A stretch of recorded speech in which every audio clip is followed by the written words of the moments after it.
Découvrez le podcast réalisé en amont du festival Urbré avec l'espace jeunesse de l'ASCA et le service de prévention. Lors de 3 séances, les jeunes ont construit cette interview et ont découvert l'univers de l'artiste orléanais Clesson qui se produira en conclusion du festival Urbré. La rencontre s'est déroulée le vendredi 13 juin 2025 à l'espace jeunesse. Un grand merci à Amy, Marion, Lénie, Evan et Elsa ainsi qu'aux animateurs de l'espace jeunesse de l'ASCA pour leur participation. Place à l'interview avec Amy et Elsa aux questions et Clesson aux réponses.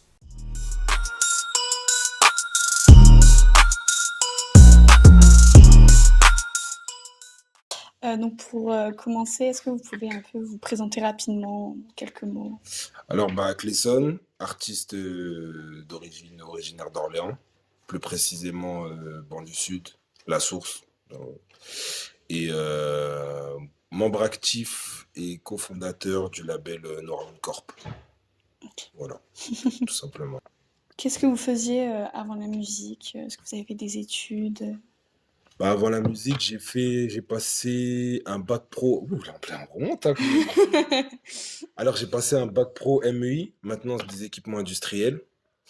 Ensuite, après mon bac, j'ai passé un diplôme de coach sportif en alternance dans une structure à La Source qui s'appelle Escale, qui touche l'animation. Enfin, c'est socio-culturel et socio-sportif.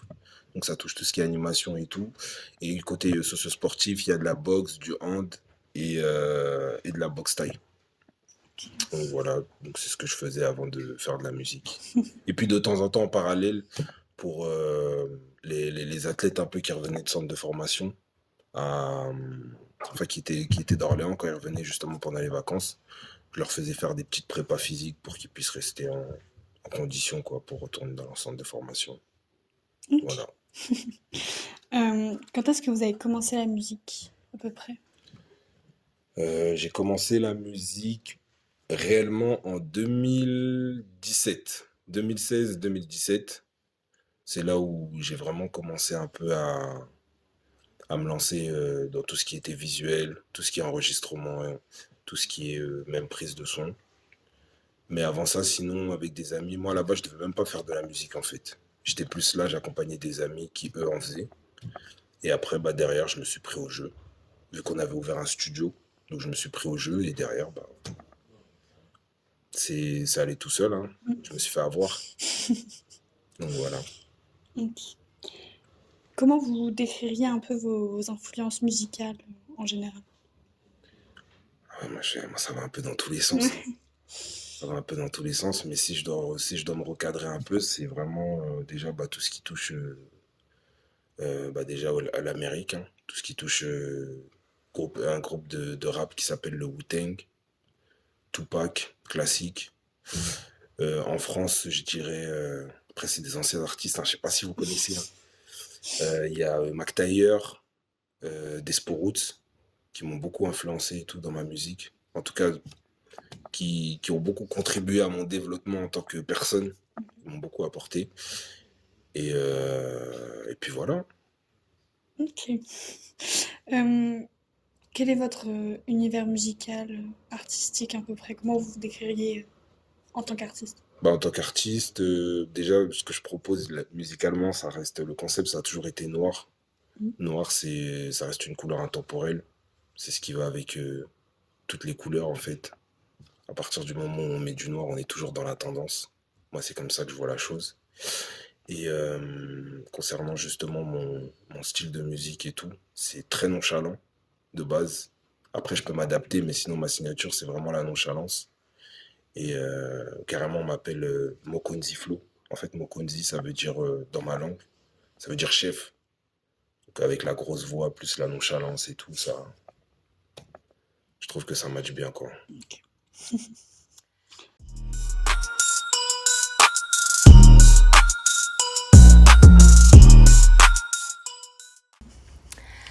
Donc maintenant, on va faire un petit jeu. Je vais vous proposer des dilemmes, à vous de choisir. Ah ouais. Vous préférez le thé ou le café? Le thé. IAM ou NTM? Ah ouais. Ayam. Ciné ou série? Série. PSG ou OM? Moi, je suis monégasque de base. Ah, Mais si je bon. dois me positionner, ça serait plus pour PSG. Insta ou TikTok? Instagram, Autotune ou pas d'autotune? pas d'autotune. OLB ou Lécepteur? Bon, allez, OLB. Dossé ou Niro? Dossé, Paris ou Orléans? Orléans, Eminem ou Tupac? Tupac. Pain au chocolat ou chocolatine? Pain au chocolat, Booba ou Caris? Booba. Spielberg ou Tarantino? Ouf. Ah ouais, Tarantino, hein. Sucré ou salé? Salé. Musique ou silence pour bosser? Pour bosser, silence. Ouais, c'est mieux dans le silence.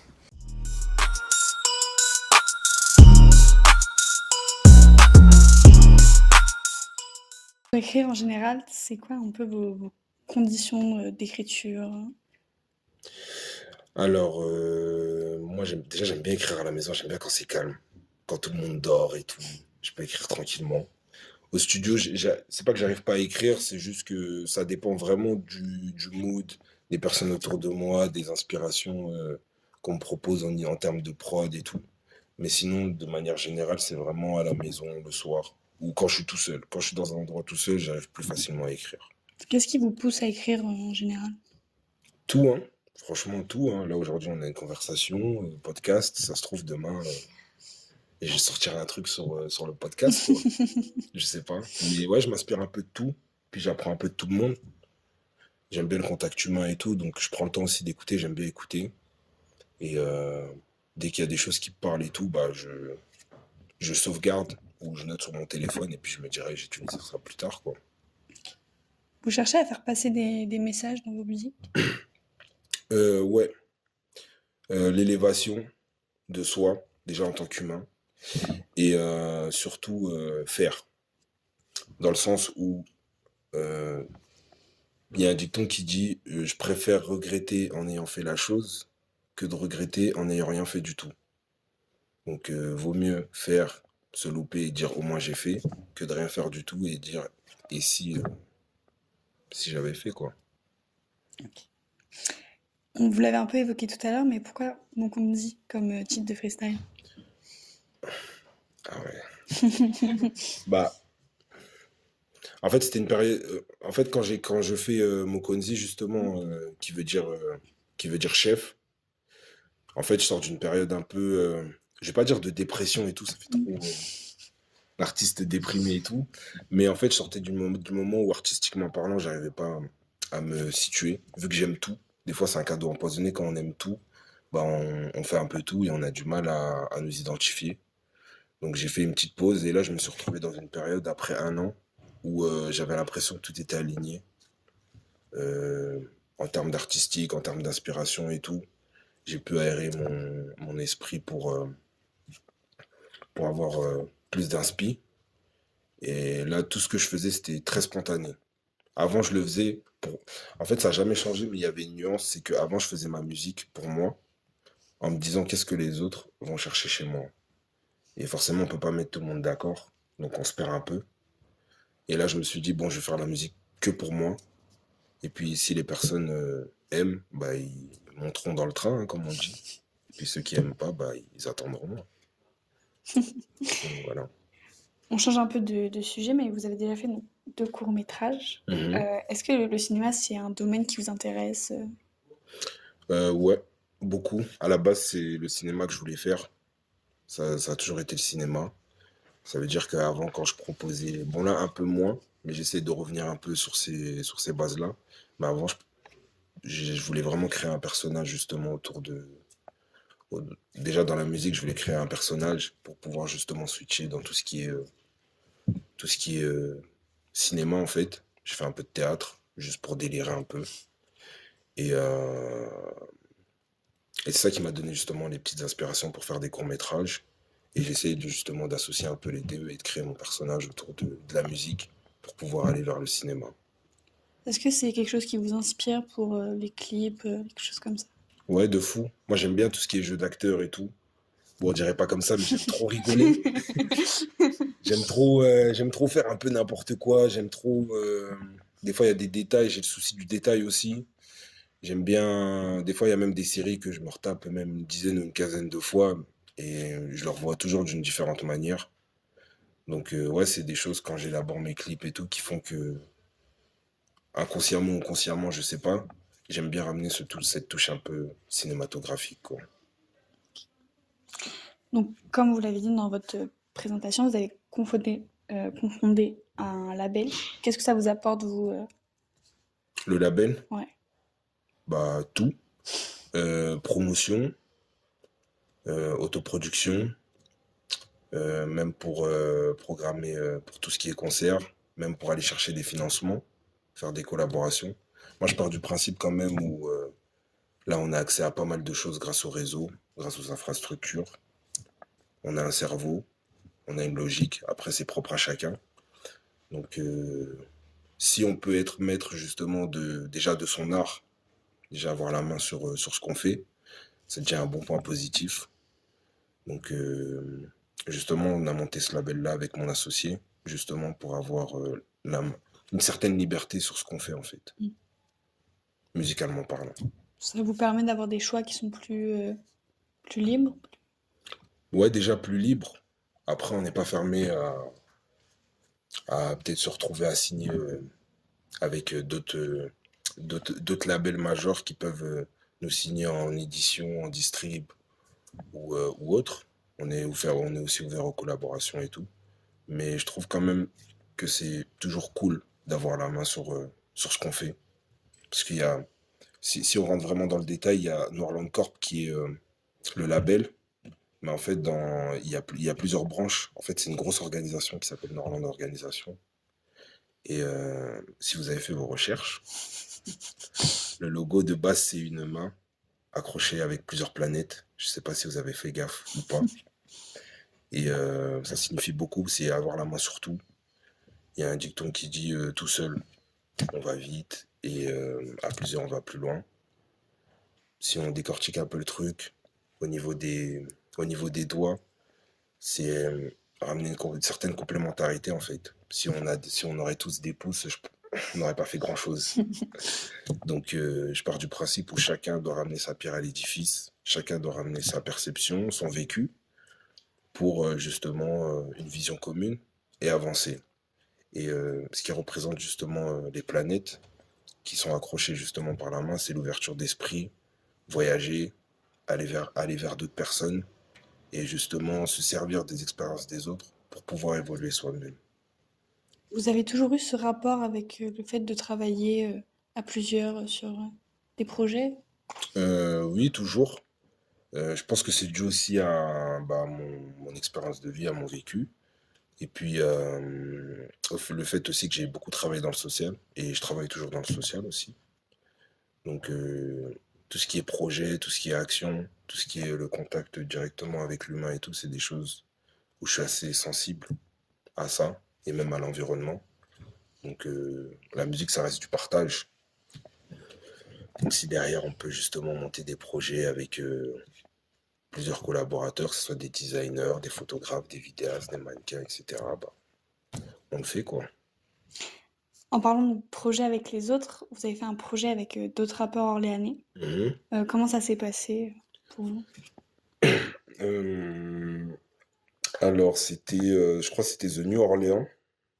The New Orleans, en fait, c'est les anciens producteurs de Sizzlack. Donc, Sizzlack, c'est un artiste originaire de l'Argonne qui ont décidé justement de faire un projet 100% orléanais. Et le concept, c'était on va dire, ramener un peu tous les artistes de chaque quartier, que ce soit l'Argonne, Fleury, Saint-Marceau et tout. Sachant qu'avant, il y avait un passif où il y avait malheureusement les guerres de gangs. Mais avec le temps, voilà, on a grandi. Il y avait un peu ce nuage gris qui traînait quand on s'est tous retrouvés dans la même pièce. Mais après, voilà, on a vu qu'il y avait un intérêt pour tout le monde dans ce projet-là. On s'est dit pourquoi pas. Et bah, du coup, derrière, ce qui s'est passé, c'est avec ce projet-là, je me suis retrouvé avec sur un titre avec Dossé, Kennedy, Lessou, Yorsi. Yorsi avec qui j'avais déjà collaboré avant, déjà. J'avais déjà fait une collaboration avec lui, je crois que c'était en 2019 ou 2020, je sais plus. Mais c'était un très gros projet, parce que je trouve qu'à Orléans, il y a beaucoup de potentiel, même au-delà de la musique. Même vous qui faites des podcasts et tout, je trouve que les mouvements comme ça et tout, ça fait toujours plaisir. Donc, en tout cas, c'était une bonne expérience. Moi, j'ai beaucoup aimé. Ça a changé quoi pour vous, ce projet artistiquement? Euh, bon, pas, il y a eu, ça, je le verrais plus comme un tremplin. Mm. Comme un tremplin où justement, forcément, vu qu'il y a beaucoup d'artistes, ils ont eux-mêmes chacun leur communauté. Donc, ça permet un peu de croiser les regards. Derrière, bah, il y a eu, forcément, ça pose un certain crédit dans la ville. Donc, j'ai été sollicité par Dossé pour son Skyrock, quand elle a sorti son album Trop tôt pour mourir. Après, derrière, j'ai sorti un projet. J'ai sorti bah, les freestyles Mokonzi et je me suis retrouvé à Skyrock avec Yorsi pour son projet qui s'appelle, j'ai oublié le nom, Road Trip. Voilà, Road Trip. Donc, et en parallèle, bah, ça a déposé du crédit déjà via déjà le label, via moi-même en tant qu'artiste. Donc, ça m'a permis aussi de faire des performances live sur Paris, sur Orléans aussi, à l'Astrolabe, à Tours. Donc, on va dire que peu à peu, je commence à faire un peu partie du paysage rap. Donc, voilà ce que ça m'a apporté. C'est quelque chose qui vous plaît, les expériences live un peu plus... Bah oui, je trouve que c'est mieux. Mm. Puisque là, en général, quand on écoute un morceau, on ressent forcément des émotions, peu importe lesquelles, positifs, négatifs ou autres. Donc, le fait de le vivre en live directement, surtout, je considère que les morceaux en tant qu'artiste qu'on sort, c'est des moments qu'on a passés dans notre vie, hein. Ça peut être un vécu ou ça peut être un moment en instant T. Et le fait de le vivre directement en live avec bah, les personnes, parce qu'il y a des personnes qui se déplacent et qui comprennent cette émotion-là, qui ont peut-être eux-mêmes vécu cette émotion-là. Donc, je trouve que c'est très...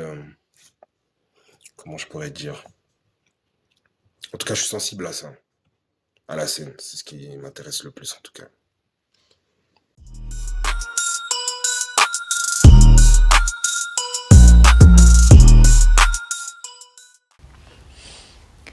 On connaît votre œuvre, mais maintenant on veut connaître ce que vous écoutez. C'est le moment de votre playlist.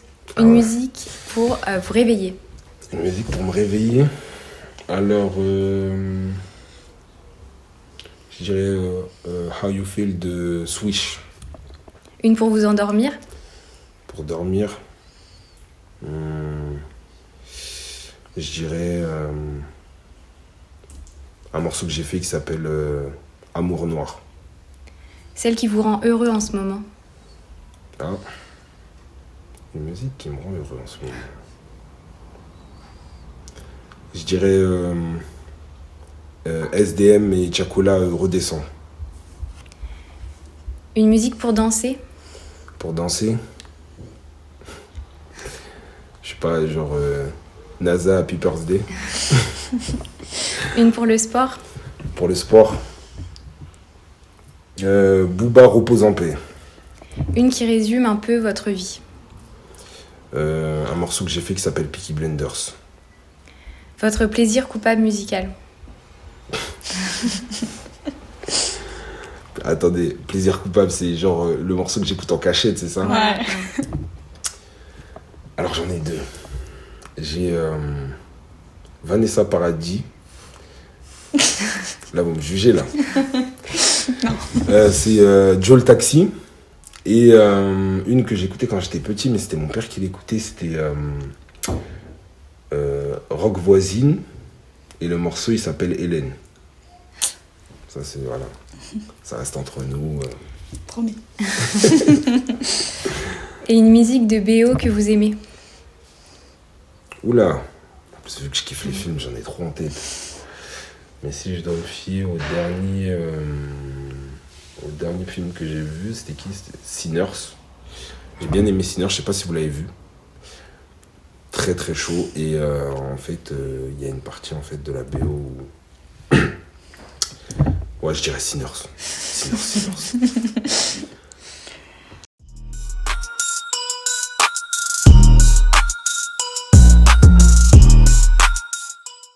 Pour finir, quels sont donc vos projets en ce moment, les projets à venir un peu? Bah là, je prépare un EP. Là, je suis sur un EP avec qui sortira en 2 parties. Et du coup, bah, dans cet EP-là, il y a des morceaux avec qui j'ai pu collaborer avec des artistes. Je peux pas dire le nom malheureusement, parce que j'ai pas encore leur voix et on n'a pas encore signé les 1. Donc, mais ouais, j'ai un EP en cours et il y aura une partie 2 qui va sortir et puis quelques singles peut-être, je pense, qui, qui sortira. Ok. Si vous deviez donner envie aux gens de venir à Urbray, qu'est-ce que vous diriez? Bah déjà, c'est pour la ville. Déjà, bah, toutes les personnes qui viennent de la région centre, ça peut créer un move, parce que ça fait très longtemps, très très longtemps que j'ai pas entendu parler de festival rap au sein de la ville. Et puis en plus, il y aura des artistes, la plupart des artistes qui vont venir très diversifiés et tout. Donc déjà, c'est une bonne découverte. Et puis c'est un moment à passer, c'est du partage. Il y a les beaux jours qui arrivent, donc autant en profiter, quoi. Un mot pour conclure? Bah, rendez-vous le 5 juillet à 14h, à 23h pour le festival Urbray. J'espère vous voir aussi, d'ailleurs. Et puis, bon courage à vous aussi pour le podcast. J'espère que on sera amené à se recroiser ou que il y aura quelque chose qui va faire que ça va prendre plus que ça, quoi. En tout cas, dans la ville. On l'espère. J'espère aussi. Et ben merci beaucoup pour votre temps. Ça y est, c'est fini? Votre qualité, oui. Voilà. Merci.